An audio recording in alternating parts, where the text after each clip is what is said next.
No Congo Central, descobriu realmente os menores pigmeus do mundo e, como uma caixa dentro de uma caixa, dentro de uma caixa, entre os menores pigmeus do mundo, estava o menor dos menores pigmeus do mundo, obedecendo talvez à necessidade que às vezes a natureza tem de exceder a si própria. Bom dia, boa tarde ou boa noite. Eu não sei que horas vocês estão me vendo, mas é com prazer que eu venho falar aqui com vocês hoje, num evento tão especial, falar sobre Clarice Lispector.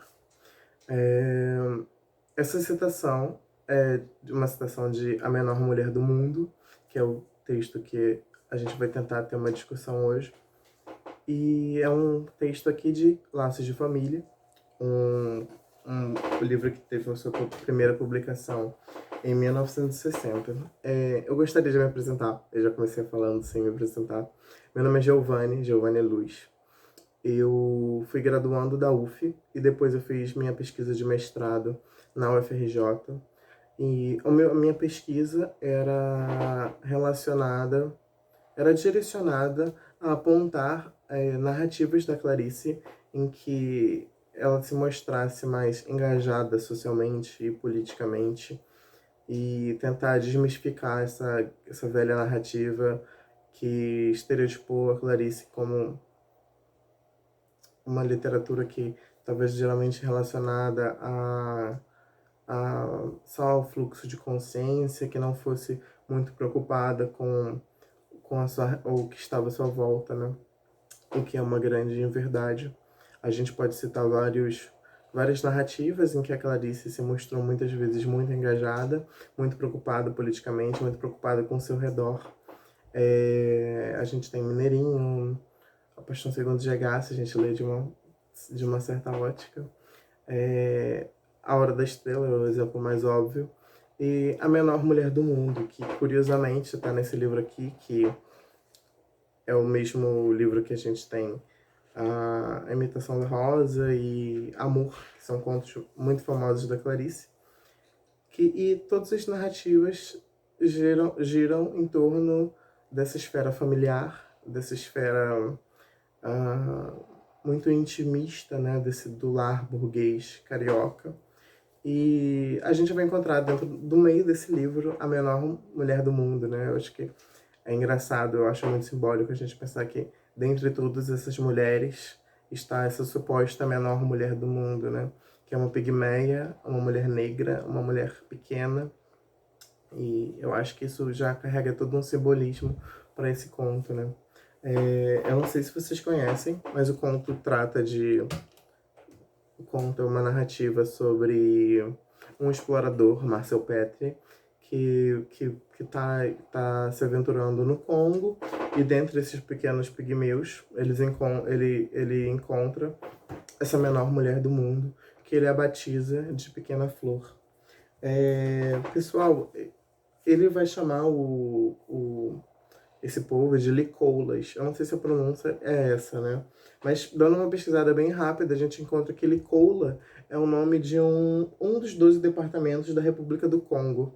É, e se a gente coloca esse nome no Google, aparecem logo referências a pigmeus.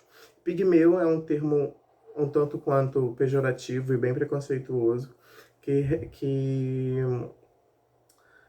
é um termo genérico também para se referir a pessoas de baixa estatura, a povos de baixa estatura, né? E foi um termo muito popularizado durante a colonização. E esse conto eu acho que a gente pode ler com essa ótica também de que ele está tentando trazer esse passado colonial africano, né?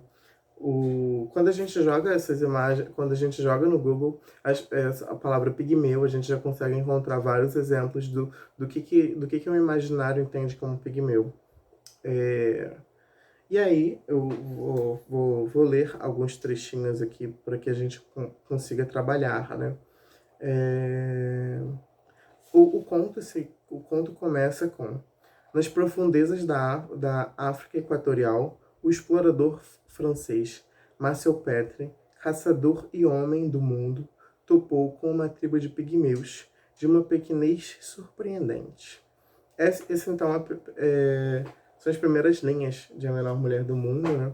E a gente já vê logo existe essa carga simbólica das palavras, né? O Marcel Petre, que é um explorador francês, ele vai estar sempre ligado a essas características, né? Ele é um homem, um explorador e um caçador, e encontra essa menor mulher do mundo, né? E ele tem esse encontro com ela, e eu vou tentar explorar aqui uma pequena passagem uma pequena passagem não, é uma passagem bem longa do conto, em que depois desse encontro com a pequena flor, vai existir uma fotografia que vai circular longe dali, longe do Congo, numa cidade é uma folha de jornal em que as pessoas vão estar comentando sobre a aparência dessa pequena flor, dessa menor mulher do mundo. E a gente vai tecer alguns comentários a partir da leitura de Susan Sontag e da Judith Butler, que possuem, ambas escritoras possuem grandes ensaios sobre a fotografia e como ela se relaciona, de certa forma, com a violência de povos explorados ao longo da história. Isso aqui está na página 70 dessa ediçãozinha da Rocco. Eu vou colocar, pessoal, todas as referências no final do vídeo, ou talvez aqui embaixo na descrição. Mas vocês vão conseguir encontrar todas as referências que eu consegui. Eu vou tentar colocar aqui o texto também na tela. A fotografia da pequena flor foi publicada no suplemento colorido dos jornais de domingo, onde coube em tamanho natural, enrolada num pano, com a barriga em estado adiantado. Pessoal, a pequena flor estava grávida. O nariz chato, a cara preta, os olhos fundos, os pés espalmados. Parecia um cachorro. Nesse domingo, no apartamento, uma mulher, ao olhar o jornal aberto, o retrato de pequena flor, não quis olhar uma segunda vez, porque me dá aflição. Em outro apartamento, uma senhora teve tal perversa ternura pela pequenez da mulher africana, que, sendo tão melhor prevenir que remediar, jamais se deveria deixar pequena flor sozinha com a ternura da senhora. Quem sabe a que escuridão de amor pode chegar o carinho. A senhora passou um dia perturbada, dir-se-ia tomada pela saudade. Aliás, era primavera, uma bondade perigosa estava no ar. Em outra casa, uma menina de 5 anos de idade, vendo o retrato e ouvindo os comentários, ficou espantada. Naquela casa de adultos, essa menina fora até agora o menor dos seres humanos. E, se isso era fonte de melhor carícias, era também fonte deste primeiro medo do amor tirano. A existência de pequena flor levou a menina a sentir uma vaguidão que só anos e anos depois, por motivos bem diferentes, havia de se concretizar esse pensamento. Levou a sentir uma primeira sabedoria que a desgraça não tem limites. Em outra casa, na sagração da primavera, a moça noiva teve um êxtase de piedade. Mamãe, olha esse retratinho dela, coitadinha. Olhe só como ela é tristinha. Mas, disse a mãe, dura e derrotada e orgulhosa, mas é tristeza de bicho, não é tristeza humana. Foi em outra casa que um menino esperto teve uma ideia esperta. Mamãe, e se eu botasse essa mulherzinha africana na cama de Paulinho, enquanto ele dormia? Quando ele acordasse, que susto, hein? Que berro, vendo ela sentada na cama. E a gente então brincava tanto com ela. A gente fazia ela o brinquedo da gente, hein?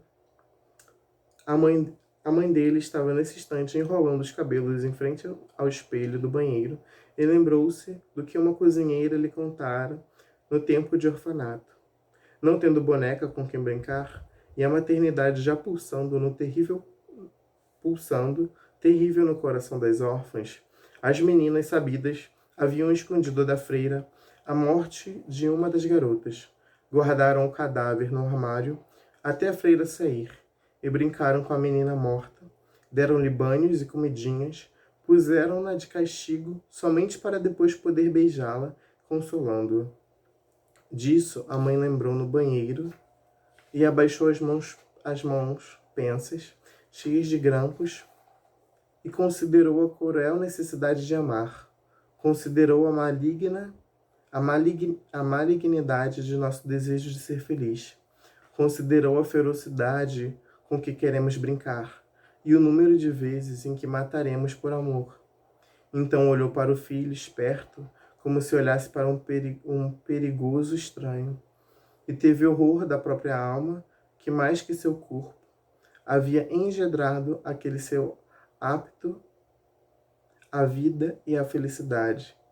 Assim olhou ela, com muita atenção e um orgulho inconfortável, aquele menino que já estava sem os 2 dentes da frente, a evolução se fazendo, dentes caindo, para nascer o que melhor morde.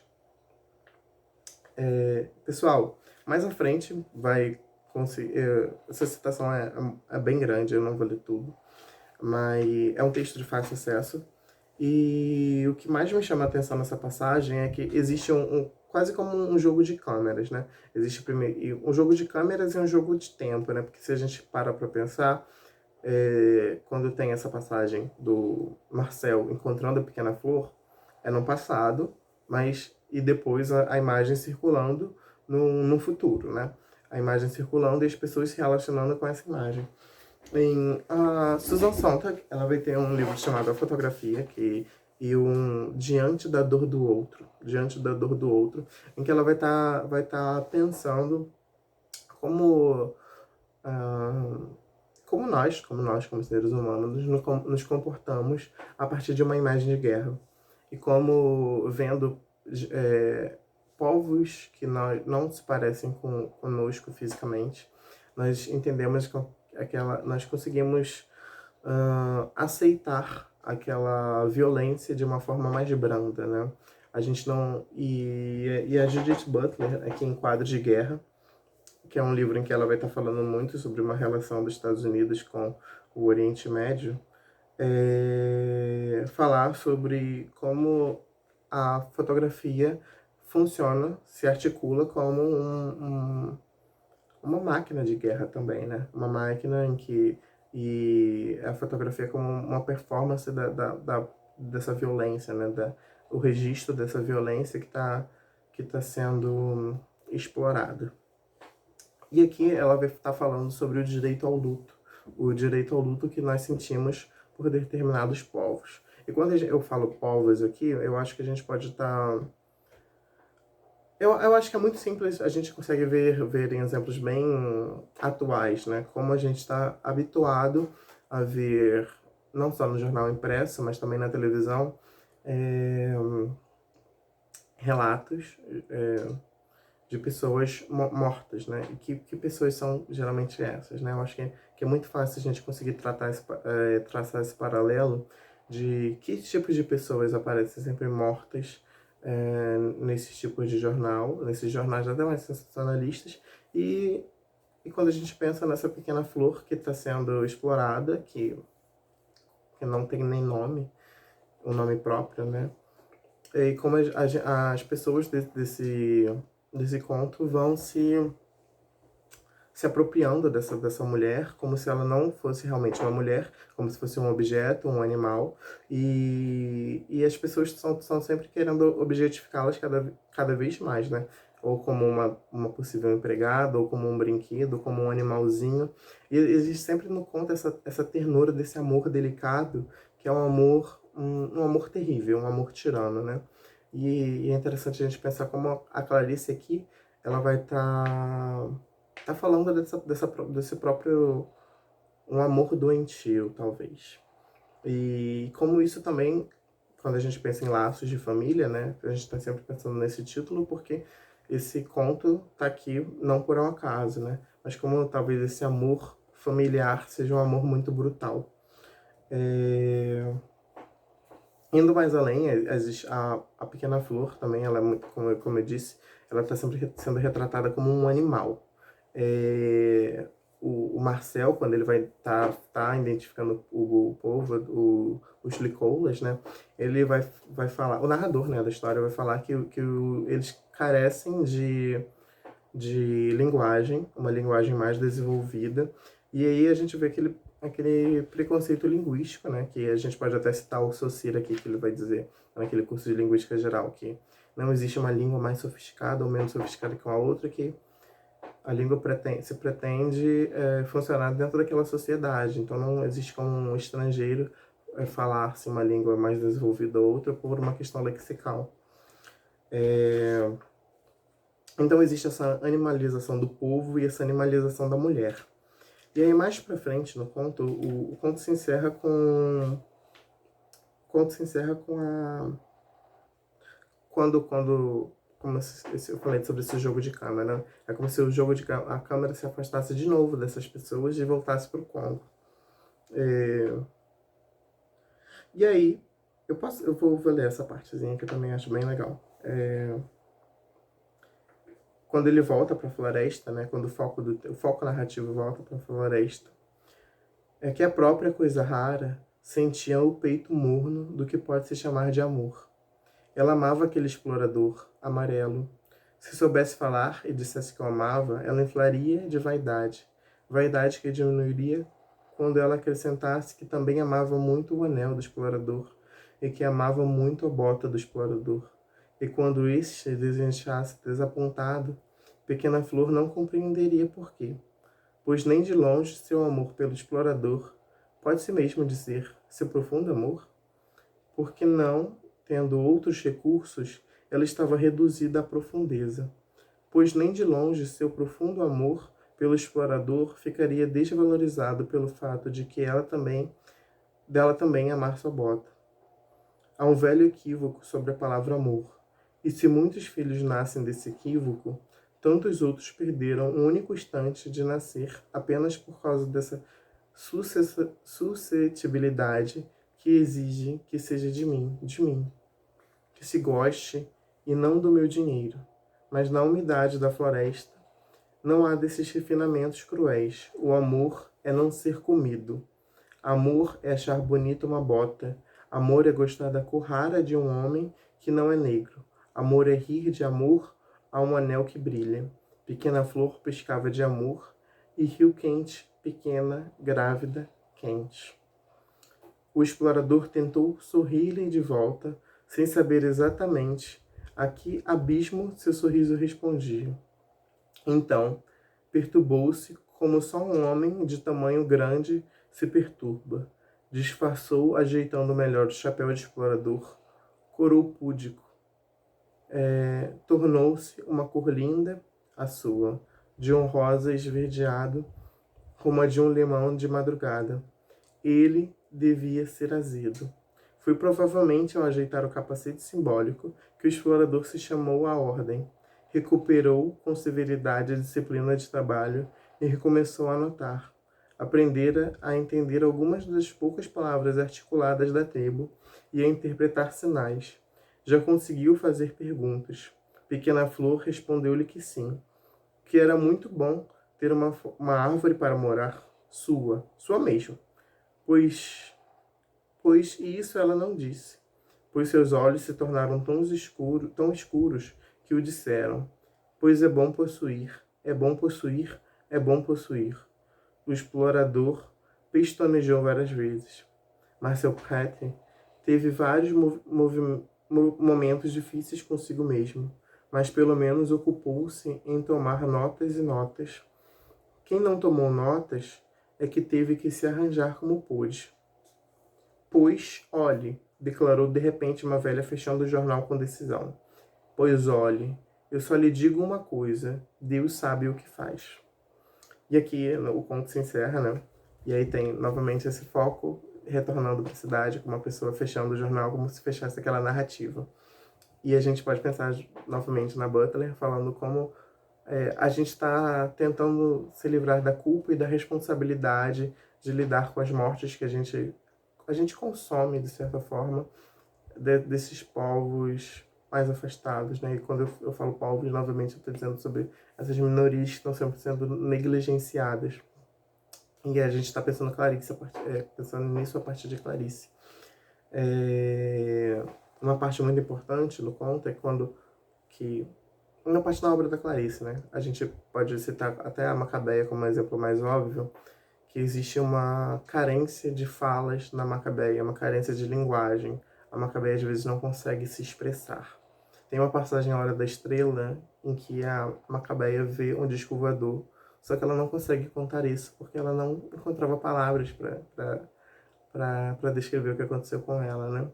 E aqui em A Menor Mulher do Mundo, a gente vê o explorador, o homem branco francês, encontrando com essa mulher negra, pigmeia do Congo, e como eles não conseguem se comunicar, né? E a partir do momento em que a pequena flor sorri para ele se desestabiliza. A gente pode até encontrar esse movimento epifânico, né? Esse movimento e essa epifania da Clarice que não está ligada a um termo de uma religiosidade, né? Não está como uma revelação de algo bom, mas sim de algo diabólico, como a Olga de Sá fala, né? Ela usa essa palavra, diabólico. A epifania da Clarice é uma epifania diabólica. E ele começa a perceber, eu acho que a partir desse momento ele percebe que a pequena flor, a pequena flor é tão ser humano quanto ele, né? Então, por isso que ele não consegue sorrir de volta a ela. Mas é a partir desse momento, como a gente leu no conto, que ele começa a aprender algumas palavras e começa a fazer perguntas à pequena flor. Então, e por mais que eu ache que esse conto seja um conto muito triste, né? Porque tá falando sobre o encontro de dois povos e esse choque cultural muito forte. Eu acho que existe uma sombrinha de esperança no fim dele, né? No fim, não no fim, não, mas nessa relação do explorador com a pequena flor. Mas eu acho que é interessante a gente sempre poder refletir do porquê a gente está negando essas histórias e por que a Clarice foi negligenciada a essas leituras com um teor social mais fortes, né? Eu acho que isso aconteceu muito por conta dela ser uma mulher. Eu acho que não, que isso envolve muito machismo E eu já vi muita gente falando também que a Clarice escrevia essa literatura Água com Açúcar, uma literatura de mulherzinha. E como isso é muito preconceituoso, é muito errado, e talvez a crítica não se preocupa tanto com tentar recuperar essa língua, essa contestação da Clarice, né, de uma Clarice engajada socialmente. É isso, eu espero que tenha conseguido falar direitinho. Eu fiquei um pouquinho nervoso.